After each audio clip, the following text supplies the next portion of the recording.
Fala galera, JB 2020, nosso segundo vídeo, tá? Traz o assunto de termologia do capítulo 2 do livro didático.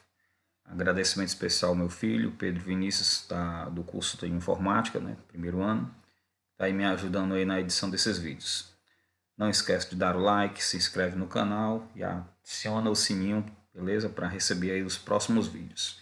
Então vamos lá. Bom, no ponto 1, calor e temperatura, nós vamos agora tratar de algo que se trata das sensações do tato. Ou seja, algumas noções de frio, morno e quente, para uns pode ser de um jeito, para outros não. Por isso o tato nunca foi, considerado um instrumento de confiança, porque em se tratando de ciência, né, tem que haver a confiabilidade do instrumento, e o tato não é confiável.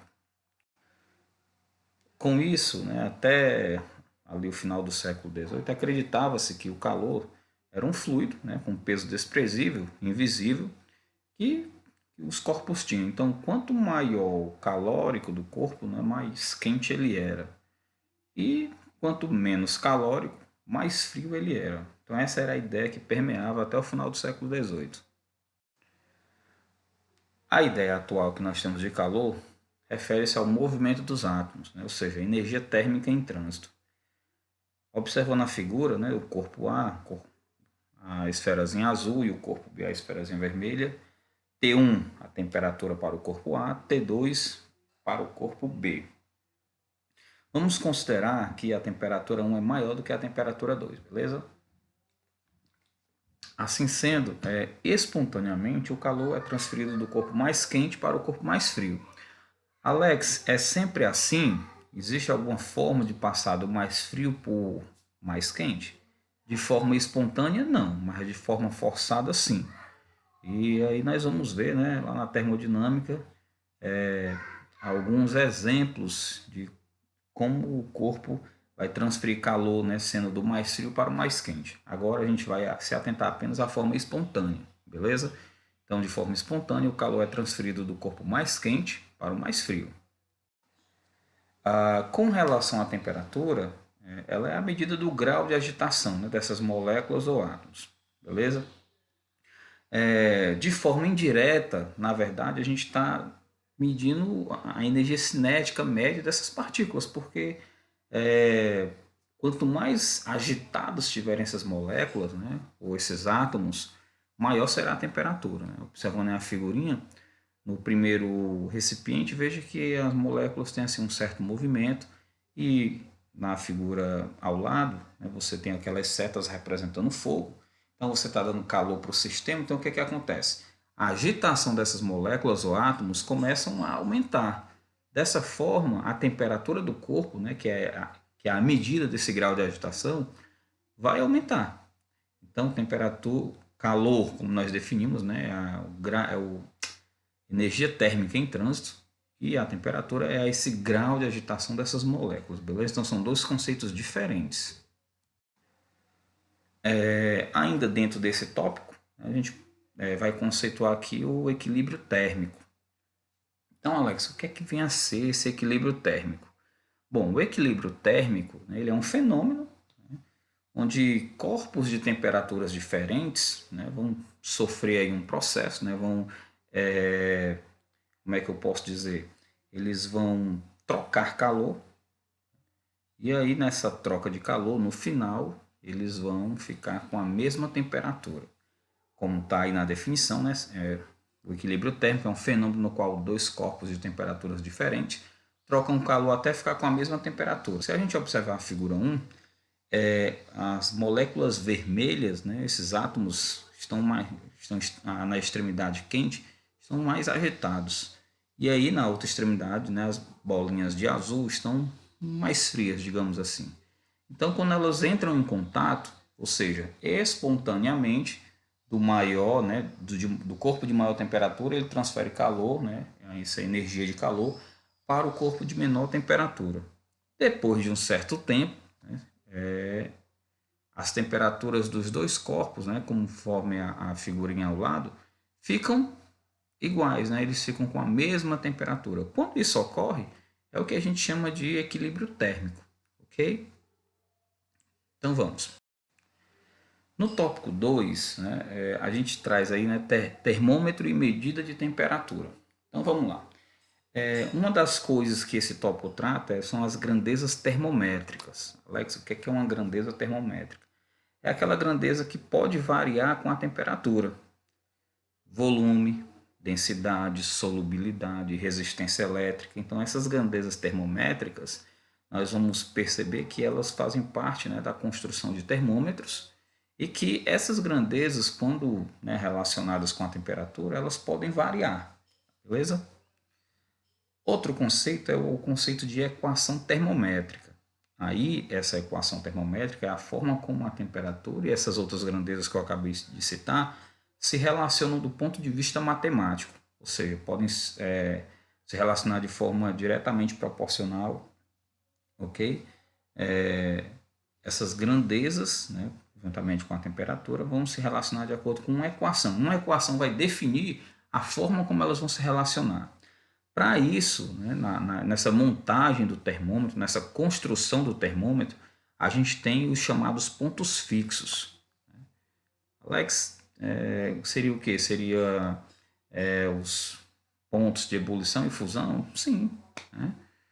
Nós vamos ver que na construção de termômetros a gente pode utilizar não necessariamente os pontos fixos que a gente conhece, né, como fusão e ebulição, mas outros também, beleza? Bom, aí tem duas características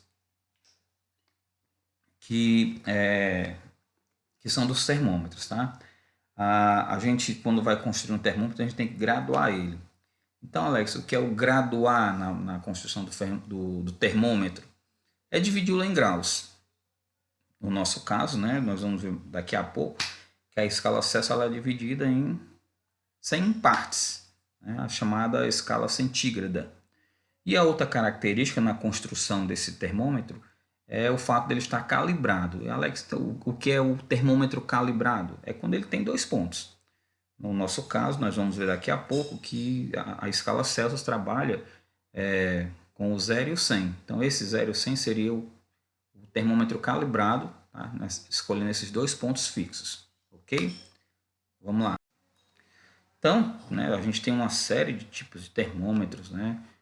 Ultimamente, com essa história da pandemia, em alguns supermercados, como por exemplo o Carrefour, já fui no Carrefour essa semana e lá, o que é que acontece? Lá os caras estão medindo com tipo uma pistolazinha, né? É um tipo de termômetro. O mais conhecido é esse clínico mesmo, né? Mas tem de pressão, né? Tem a gás. Então, nessa figura aí tem uma série de termômetros que a gente pode utilizar, beleza? Não é só aquele mesmo que a gente está acostumado, né? Às vezes tem em casa, aquele clínicozinho, não. Tem vários tipos de termômetro. Com relação às escalas, nós vamos trabalhar aqui 3, né? Mas tem a escala Réami, é uma escala francesa que não é mais utilizada, ok? Na verdade, foi subutilizada. Então, tem as 3 principais, que nós vamos começar pela escala Celsius, né? Foi Anders Celsius que propôs esse tipo de escala. Ele traz os pontos 0 e 100 graus, ele divide em 100 partes, né? Veja aí, né, a ideia lá do graduado e calibrado. E aí ele traz, né, esses 0 graus Celsius e 100 graus Celsius divide em 100 partes. Essas são as principais características dessa escala. Ela é muito utilizada nos países da América Latina, né, alguns países europeus, tá? Mas não é ela que pertence ao sistema internacional. A próxima escala é a escala Fahrenheit. Daniel Gabriel Fahrenheit foi o que propôs essa escala. Ele traz, né, como pontos fixos o 32 Fahrenheit e o 212. Ele divide sua escala em 180 partes, né? A forma lá, lembra lá, graduado, calibrado. O calibrado 32 212 e o graduado 180 partes. Beleza? É uma escala utilizada nos países de língua inglesa. Então, também não é ela que é a escala do sistema internacional. Beleza? Vamos lá. A próxima é a escala Kelvin, né? Proposto pelo Lord Kelvin. Ele também divide em 100 partes, né, na sua calibragem e como pontos fixos, perdão, ele divide em 100 partes na sua graduação. Gradua, né, o termômetro dele em 100 partes e calibra em 273 e 373. A escala Kelvin, ela traz um detalhe, que ela é a escala do Sistema Internacional. Outra coisa, é a escala que propõe, né, um limite mínimo para a questão da temperatura. 0 Kelvin seria a temperatura no qual os objetos não teriam movimento. É o famoso zero absoluto, tá? Que do ponto de vista teórico, né, dentro da física clássica seria possível, mas que do ponto de vista prático, né, experimental, ainda não foi encontrado o famoso zero Kelvin, né, menos 273,15 graus. Já se chegou muito próximo, mas o zero Kelvin ainda não foi atingido. Beleza? Vamos lá.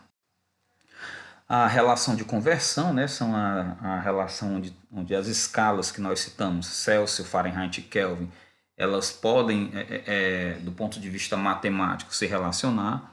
Eu posso transformar de Celsius para Kelvin, de Fahrenheit para Kelvin e assim por diante.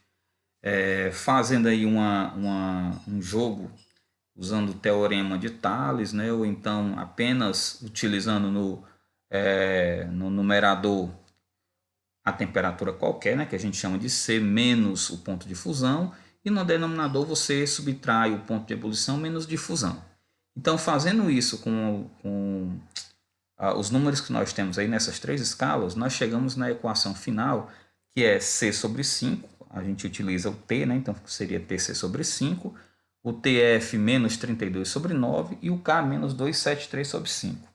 Então, Alex, eu quero transformar Celsius em Fahrenheit. Então, eu esqueço aquela parte de Kelvin e a equação fica C sobre 5 igual a F menos 32 sobre 9. Alex, agora eu quero transformar Fahrenheit em Kelvin. Eu esqueço Celsius e a equação fica F menos 32 sobre 9 igual a K menos 273 sobre 5. Ok? Então, a equação, né, essa relação matemática de conversão entre essas escalas, ela utiliza esta equação que nós já trabalhamos em sala. Ok? Vamos embora. Com relação à escala arbitrária, né, aquela escala que você pode construir, né, nós trabalhamos em sala. Só que na escala arbitrária, para você encontrar uma equação entre esta escala, né, que é desconhecida, por isso que a gente chama arbitrária, a gente precisa de uma escala conhecida. No caso aqui, no nosso exemplo, a gente utilizou a escala Celsius. Então, veja, na minha escala arbitrária M, eu tenho como graduação, né, eu dividi ela em 60 partes. Na minha calibragem, eu utilizei aí o 20 e o 80 como pontos fixos. Então, eu vou usar o teorema de Thales ou fazer aquele jogo, né, a temperatura do meio, a temperatura qualquer, menos o ponto de fusão, sobre o ponto de ebulição, menos o fusão. Então, fazendo isso, nós encontramos lá no final, está aí a dedução, TC sobre 5 igual a TM menos 20 sobre 3. Então, para mim encontrar uma temperatura na escala M, Alex, eu quero saber quanto seria 20 graus Celsius na escala M. Então, eu pegaria esse 20 e substituiria no TC e acharia o TM. Fazia uma conta aí de bodegueiro. Se você colocar o 20 lá, 20 dividido por 5 dá 4. 4 vezes 3, 12. 12 mais 20, você teria 32 graus TM, beleza? Então, esse jogo de escalas, você vai utilizar a mesma ideia que nós tivemos, né, nessa montagem, ok? Vamos lá. Bom, gente, na nossa próxima videoaula, nós iremos resolver alguns exercícios, tá, deste assunto. Tá? Na próxima semana, nós estamos preparando aí essa videoaula em que nós vamos resolver bastante exercício. Não vale lembrar, né, fique em casa. Se não tiver dado like, aproveita e dá o like, se inscreve no canal, aciona o sininho e aí é isso, vida longa, vamos lá.